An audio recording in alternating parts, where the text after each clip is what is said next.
नमस्कार। इस वक्त बेहद बड़ी खबर आ रही है। राजद ने अपना मंत्री तय कर लिया है। कल हेमंत कैबिनेट में जिस तरीके से मंत्रियों को शामिल किया जाएगा, चाहे वो झामुमो कोटे से हो, राजद कोटे से हो या कांग्रेस कोटे से हो, राजद ने अपना मंत्री तय कर लिया है। नाम किनका है, किनके नाम पर मुहर लगी है, वो हम आपको इस लाइव में बताएंगे। हमारे साथ हमारे सहयोगी संजय रंजन हमारे साथ जुड़ेंगे और आपको बताएंगे कि आखिर राजद ने किनके नाम पर मुहर लगाई है। जिस तरीके से देखिए लगातार ये संशय बना हुआ था कि राजद कोटे से मंत्री कौन होगा, कौन हेमंत कैबिनेट में शामिल होंगे, तो अब इस पर से जो है धुंध जो है साफ हो गया है। संजय रंजन हमारे साथ जुड़ गए हैं। राजद में किनके नाम पर मुहर लगी है संजय रंजन जी?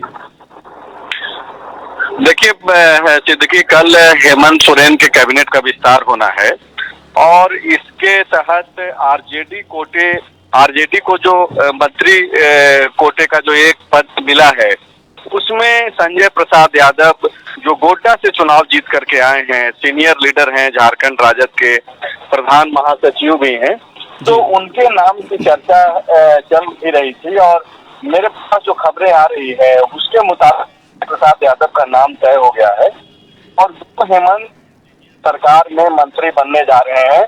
और अभी की जो सबसे बड़ी खबर है सिद्दीकी, वो हालांकि फॉलो अप की नजरें लगातार कांग्रेस पार्टी, आरजेडी और जेएमएम पर भी है कि कौन वो विधायक होगा जिसका जो है किस्मत खुलने वाला है, जो हेमंत सोरेन के कैबिनेट में मंत्री बनने जा रहा है।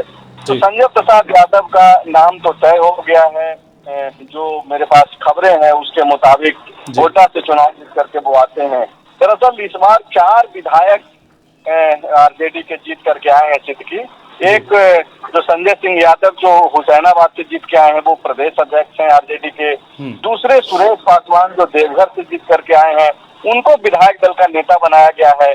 और एक और जो विधायक हैं नरेश सिंह, जो बिश्रामपुर से जीत के आए हैं, वो नए नवेले हैं पार्टी के लिए और चुनाव से एन वक्त पहले उन्होंने लालू यादव की पार्टी आरजेडी का दामन थामा था।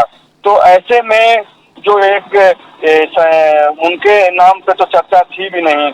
संजय प्रसाद यादव को लेकर के कार्यकर्ताओं का भी एक दबाव था पार्टी के शीर्ष नेताओं पर और माना यह जा रहा था कि कार्यकर्ता यह चाह रहे थे कि संजय प्रसाद यादव को नई जिम्मेदारी, बड़ी जिम्मेदारी दी जाए। और आपको याद होगा कि गोड्डा में तेजस्वी यादव जब चुनावी सभा करने आए थे, उस दिन भी उन्होंने मीडिया कर्मियों से बातचीत करते हुए एक संकेत दिया था, जिसमें उन्होंने स्पष्ट किया था कि इस बार अगर संजय प्रसाद यादव जीतते हैं और सरकार बनती है तो उनको बड़ी जिम्मेदारी दी जाएगी। और मुझे लगता है कि वो जो बड़ी जिम्मेदारी की बात तेजस्वी कर रहे थे वो मंत्री पद को लेकर के ही था। और यही वजह है कि जो खबरें आ रही है उसके मुताबिक संजय प्रसाद यादव कल हेमंत सोरेन मंत्रिमंडल में जो है शपथ लेने जा रहे हैं। सिद्दीकी, देवघर से जो विधायक है सुरेश पासवान, उनके नाम की भी चर्चा तेज थी संजय रंजन जी? नहीं, चर्चा तो जो भी विधायक हैं अभी इंडिया अलायंस के 56 एमएलए हैं, हेमंत सोरेन को छोड़ दिया जाए तो बाकी सारे लोग चर्चा में हैं और हर कोई का अपना अपना इक्वेशन है। लेकिन लॉटरी किसके नाम पे खुलती है बात उसकी है। सुरेश पासवान 13 महीने की जो सरकार थी हेमंत सोरेन की, उसमें भी वो नगर विकास मंत्री बनाए गए थे और इस बार भी उनको विधायक दल का नेता बनाया गया है। चर्चा जरूर थी। संजय सिंह यादव जो हुसैनाबाद से हैं, उनके नाम की भी चर्चा थी।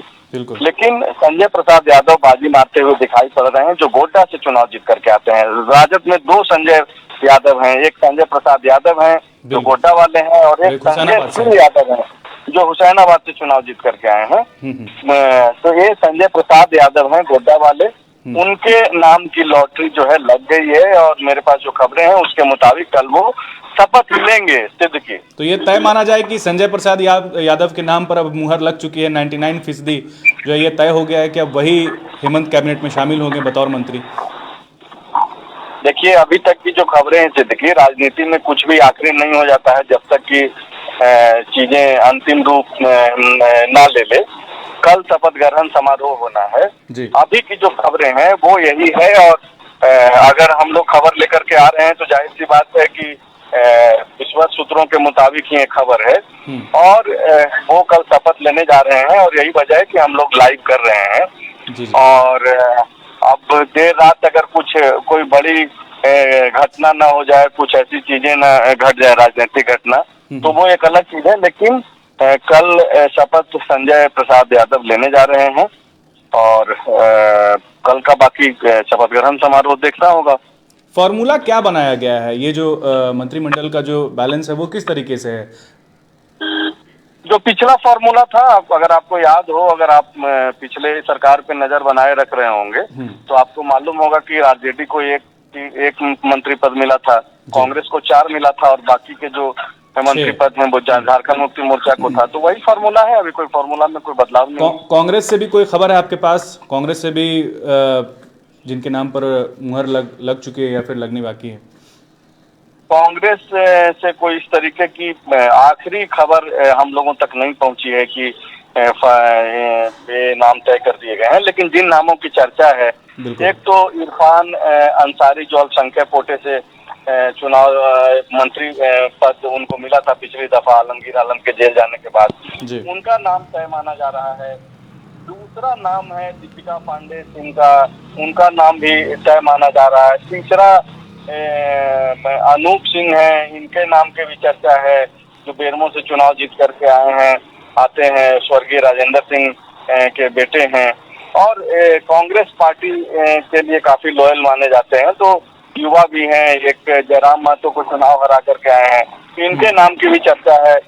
दूसरा है रामेश्वर उरांव का जो को लेकर के खबरें आ रही है कि उनको जो है इस बार मंत्री पद नहीं मिलने जा रहा है और ऐसे में 2-3 नामों की चर्चा है, जिसमें नमन विकसल कोंगारी और शिल्पी नेहा तिर्की का नाम है और इन दोनों में से कोई एक जो है रामेश्वर उरांव की जगह ले सकते हैं।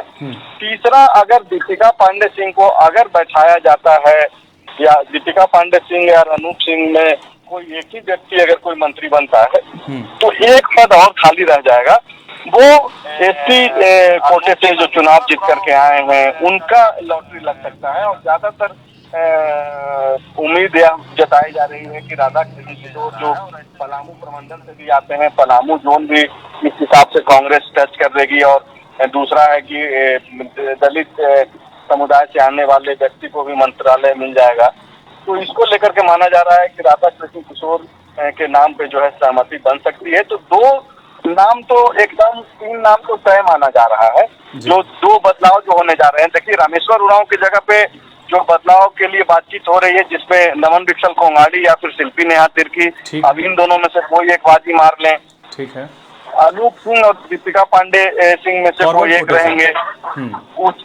और इसके अलावे इरफान अंसारी का तो एक तय है, एकमात्र वो व्यक्ति हैं जिनका नाम तय है कांग्रेस में। निशात आलम की भी चर्चा हो रही थी संजय जी। चर्चा तो मैं आपको बताया था कि 56 सीट विधायक में से हेमंत सोरेन चूंकि शपथ ले चुके हैं, बाकी सारे 55 चर्चा में है। तो लेकिन रेस की मैं बात कर रहा हूँ, निशात आलम भी रेस में आगे हो गई थी कुछ। उन्होंने बिल्कुल रेस में ही, वो चूंकि आलमगीर आलम की पत्नी है तो इसलिए उनके नाम की चर्चा तो होगी, लेकिन मुझे नहीं लगता कि कांग्रेस पार्टी कोई इस तरीके का निर्णय लेना चाहेगी तब, जबकि आलमगीर आलम जेल में है के ऊपर भ्रष्टाचार का इतना बड़ा आरोप लगा है, कैश मिला है उनके पीएस के यहाँ, पीएस के नौकर के यहाँ, पीए के नौकर के यहाँ, और वो ये सारी घटनाओं का जिक्र चुनाव में बीजेपी करते रही है। तो कांग्रेस पार्टी और इंडिया अलायंस हेमंत सोरेन यह नहीं चाहेंगे कि फिर से मौका जो है बीजेपी को दिया जाए सरकार पे हमला करने के लिए। तो इरफान अंसारी का नाम तय माना जा रहा है और इसके अलावे अनूप सिंह और दीपिका पांडे सिंह में से कोई एक नाम होंगे, नमन विकसल कोंगाड़ी और शिल्पी नेहा तिर्की में से कोई एक होंगे।